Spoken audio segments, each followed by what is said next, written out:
In the past 2 years, the #1 question we have received: when are you going to your cabin? Do you still have the cabin on the lake? Why haven't you gone yet to your remote cabin? And I'm here to tell you today, folks, that we are going to be planning a trip to our cabin. There's a lot to prepare in the next 2 days. Let me just sum up a few of the reasons why we haven't been in so long.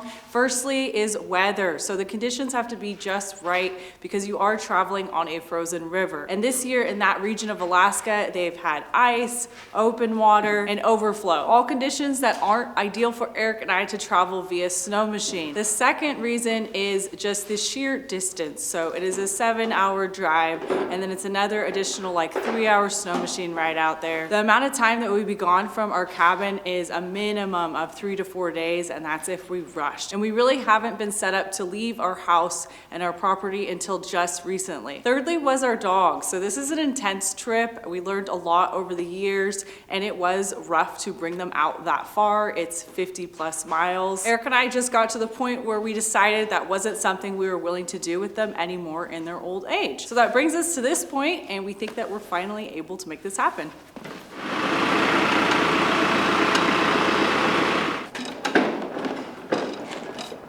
Over the past years that we've been riding snow machines in Alaska, we've ran into a lot of situations where we were riding on just ice, meaning there is overflow and it froze, or we're on a frozen lake and there's no snow on it. These rubber tracks on the snow machines, they don't do very well on just ice. They're meant to grip into snow, and that's what propels you forward, especially if you're towing like a heavy sled or something behind you. You just sit there and you spin. So we're gonna make a few modifications today to help us out, and it's really gonna help us out on the trip we're about to go on. Arielle mentioned it's been a bad year. There's just a lot of ice and not a lot of snow. We're starting on Arielle's machine. This is a 16-inch wide track. It's 154 inches long, and we're going to be putting studs in here. And these are similar to studs you would put on a vehicle if you wanted to drive in the winter, you know, studded winter tires, and these are gonna help bite into the ice and give us some more traction. When you put these on, you also need to put on tunnel protectors. So in these modern age machines, the coolant runs through the tunnel right here, and that's kind of what cools down the machine. So when the suspension is working, if these studs hit this aluminum tunnel, they can damage it. So you put these pieces of,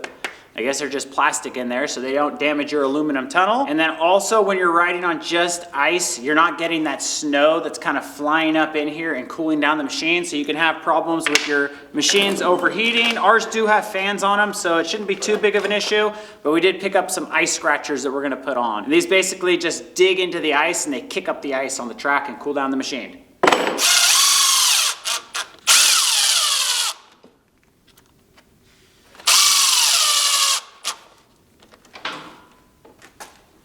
Sharp.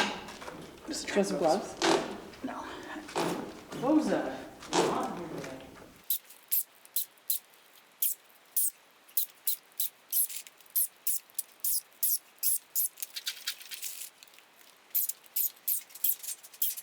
284 screws fills out the track of a Ski-Doo Tundra.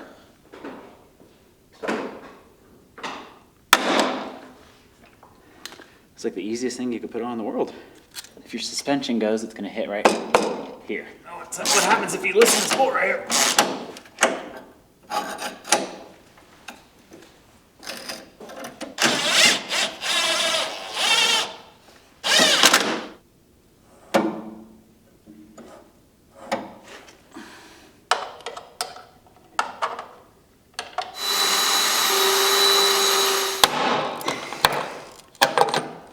All in all, not too bad of a job. The hardest part was getting these little brackets right here that hold the ice scratcher in place when you don't want to use them. So that's stored up where you're not using them, and then put them down, you put them down like that.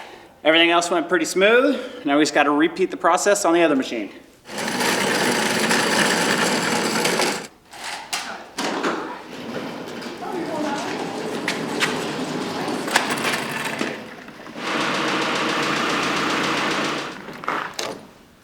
So while Eric's working out there, we're gonna pop into the seed room. And if you remember, I was mentioning how there's like no moisture in here. That has changed. This south concrete wall is forming a lot of condensation. I think it has something to do with the sun coming up a lot more now. So the moisture is not surprising since I have been adding so much in here now because of the plants. It's super warm in here. We're gonna see how long I last with this sweater. I am getting our plants ready for the trip that we're taking, and I've never left them this long before. I don't really think it's a huge concern, but kind of trying to just like figure out exactly what I'm doing. We want to have the lights on timers. They don't need the lights plugged in, 24 hours a day. We could probably do like 16 hours since some of them are just germinating. And I've got some onions going. Not all of those germinated like I expected. I was accounting on having less, but even less than that germinated, if that makes sense. So I had to start some more. Celery and peppers and eggplants are popping up pretty cool. So those should be okay when we leave. I'm going to turn the heat mat off because I'm afraid it's going to dry them out. I do have to water them like every few days, so I kind of want to make sure they just stay moist. Don't get too dry when we leave. For the onions, I do have to move them because up here I found that they're drying out pretty quickly, and we can't have that happen when we're gone. Got some other various stuff going on in here. This little dome is a sweet potato plant and some artichokes, and this plant is one that I've been trying to start slips from for a few months now. He took a long time to start, but it finally rooted, so it sends out these little shoots similar to a potato, but it's not a potato at all. It's a sweet potato, and they have these like vines, these really cool vines, so we're gonna get a lot of slips off him. We've got ginger and turmeric right here. The ginger's from that mother plant we had. Sadly, only one artichoke germinated out of like 16 seeds, so I'm cold stratifying those and then starting them again. Got some heat on that lemon verbena just to see if she's alive. I don't think she is, to be honest. And eggplants and some peppers. This rack is set up on a timer already, and these are beautiful sweet potato plants that we were gifted from someone who grew them locally here. And they did a great job storing them, and they actually just sprouted up like right away. And we've got horseradish. Thought I lost these guys over winter. I did actually lose one, but this one survived. I thought it was dead, and then it shot up some new sprouts. So we're gonna get this planted, and it'll overwinter just fine. Since I was last out here showing you the plants, I've downsized to just tarragon, lavender, some lemon balm, and we're gonna see if the rosemary's alive. But I don't think it is. So this is the little timers that we're using. I may have to have Eric help me with it, although it looks pretty straightforward. And I think he told me we'll probably plug our power strip into this, depending upon how many things we have operating. We want to be going over here. This is the last thing I have to do out here. We've got a bunch more stuff to get ready. Oh, we'll just turn the lights off like that. Okay. Hey Eric, our pea's like 7 inches in the drain. Getting the chicken coop ready for an extended stay away from home, and I have to do this every couple of weeks because it's so dusty in here. Here's the generator that we keep in the little chicken coop room. So this needs to be taken apart, and I gotta clean the carburetor out. I think we had some debris in the gas. It's not running very well. But here is the diesel heater, and this is how much dust it gets in there. This is the exhaust, and this is the intake.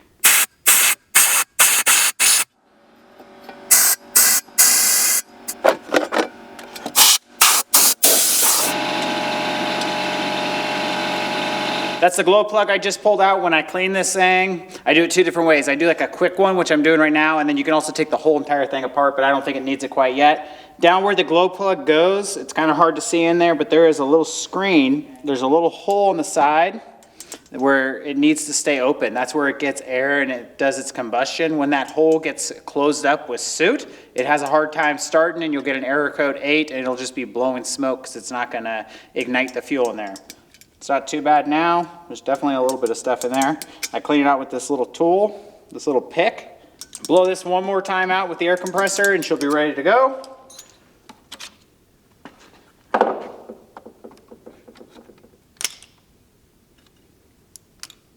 Little debris gets in there, like little tiny things.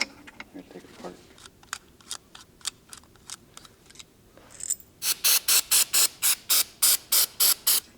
You gonna run that today for them?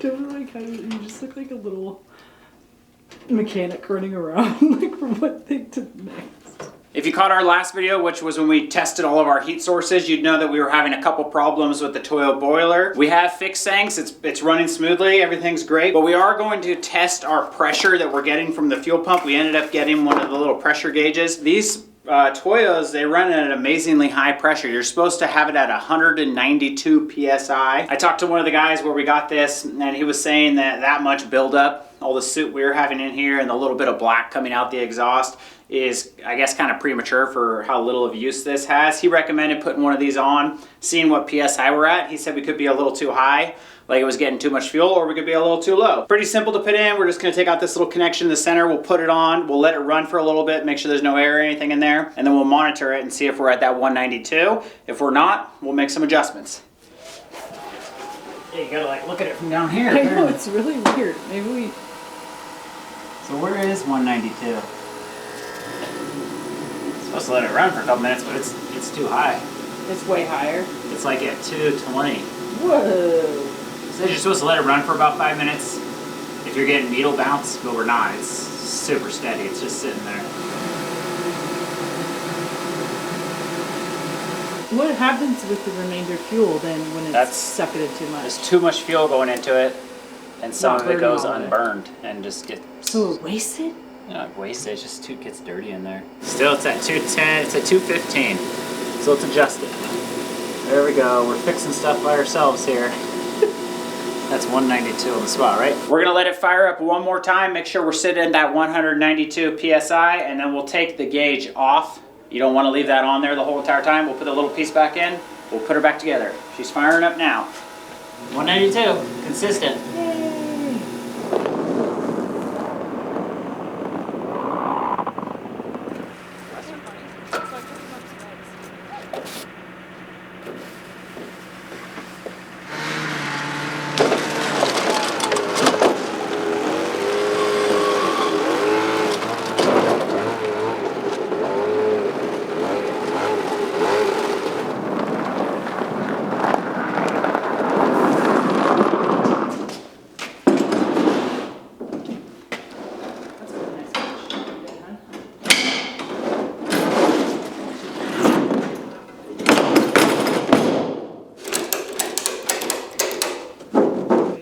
I think for sure.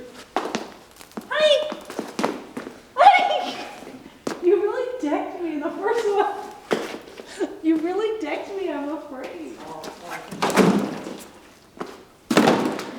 Boat. It's camping stuff.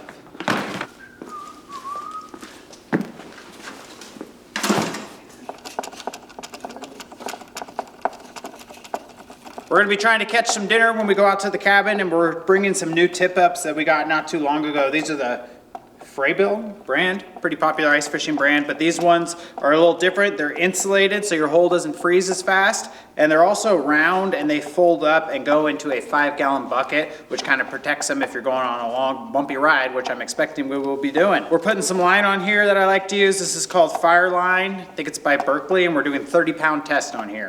Hoping for some big fish.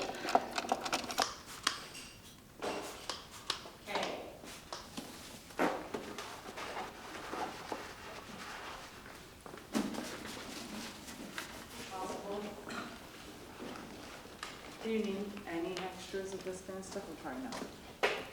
Semi-different trip we're packing for this time because we're going to our cabin. We have to pack less stuff, which is always awesome. Things we're bringing, fishing gear, obviously a little extra gas, food, water, and all that. We are gonna bring a chainsaw because it has been so long since we've been out there. I don't know how much firewood we have, so we'll probably cut some more. We don't have to bring sleeping bags, cooking supplies, lighting, that's all out there. All of our clothing, like jackets, bibs, stuff like that, boots that we're gonna wear on the river, that's gonna go in the back seat of the truck, and then everything else we're gonna keep in the bed, and we turn on the heater. It's an awesome setup. You get there and your stuff's all warm and toasty. A lot of times when you're traveling really far in the cold temperatures, you're gonna have to worry about things freezing. So we keep it warm before we get there. We only need to bring about 10 gallons of extra gas. Let's load up for the night.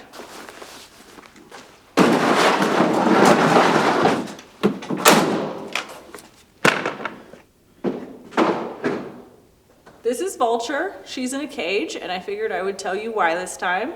Last time we happened to have a chicken in the cage in the shop, she had sauerkraut. It was the first successful case we've ever like fixed a chicken or healed. She did get better. This chicken has a case of the broody, so she's trying to hatch babies in the middle of winter.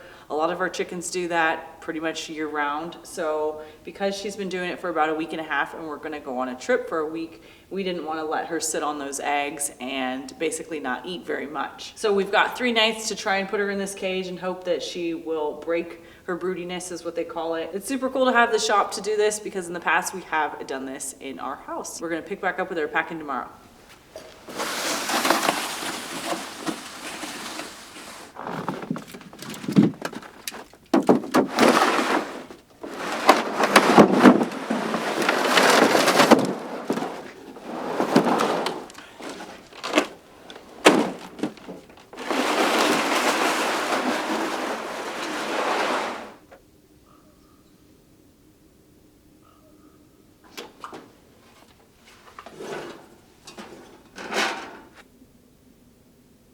We got a sourdough coming out here midday with a pretty nice lip, Eric called it, but it's called an ear. So we're gonna put that aside. That's gonna be for breakfast or I guess lunch. We are doing food prep today. Generally speaking, we pack everything in one day. We did a lot more time because we knew Eric was working on those machines. We didn't know how long that would take. After all that outdoor work's done, we do the indoor work. So we'll do like our totes, our fridge, indoor clothes, food prep. We made a list of food we're bringing. We try to bring a lot of our own food. It usually requires making a whole bunch of stuff, getting, you know, that prep. And I'm also going to be cooking up some fish and eggs for the chickens.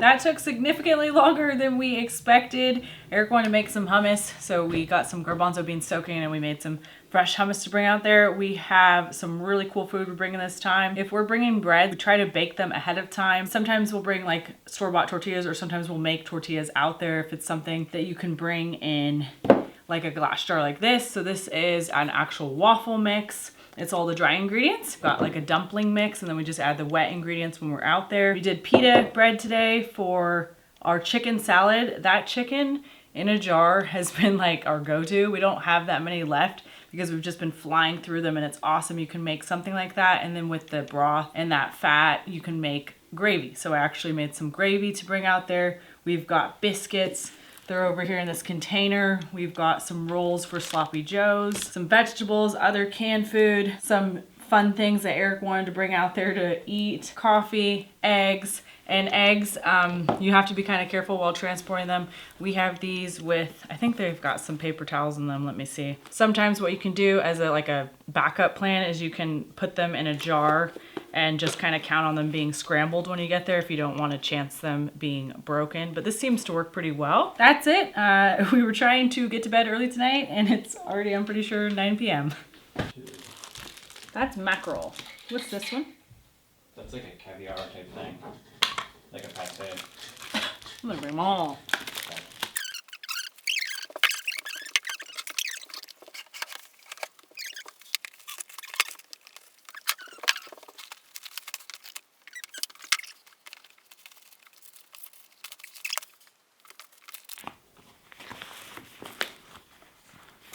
We try to fit everything in 2 containers. We've got one that's an ice chest. Generally speaking, that stuff won't freeze in here, and it's delicately wrapped with many rags. We've learned that. Just bring extra rags is always good for like on the way back. We haven't been out to our cabin in a very long time, and I don't even remember what we have out there. I don't remember if I want to bring anything back. So that's why I'm mainly bringing so many extra bags.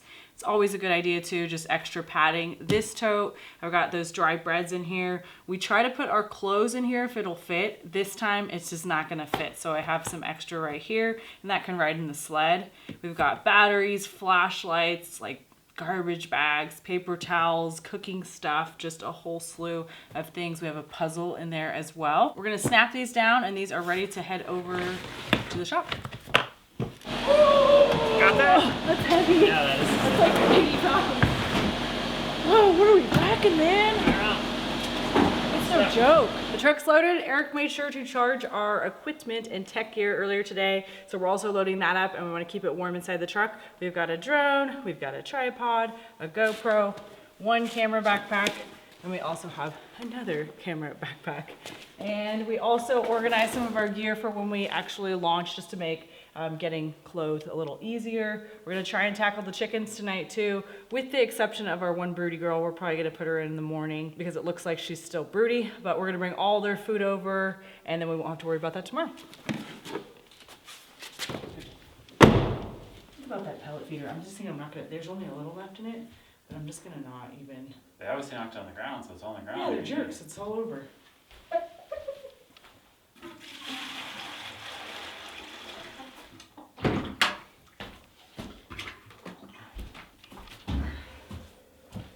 Greens for you guys tomorrow.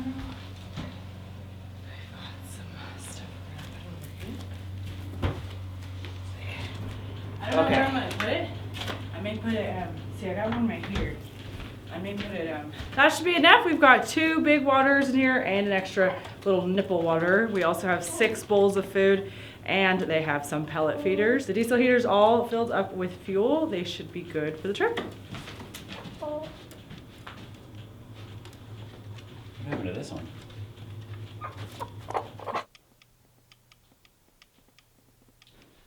Ready to blast off? I said, are you ready to blast off? What'd you say? You got the bait? I got the bait. I got our charger.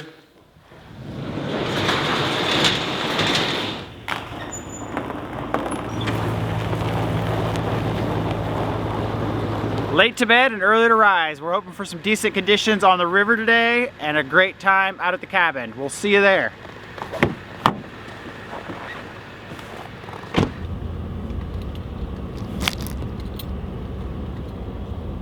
Little dusty trail. Little snow dusted trail.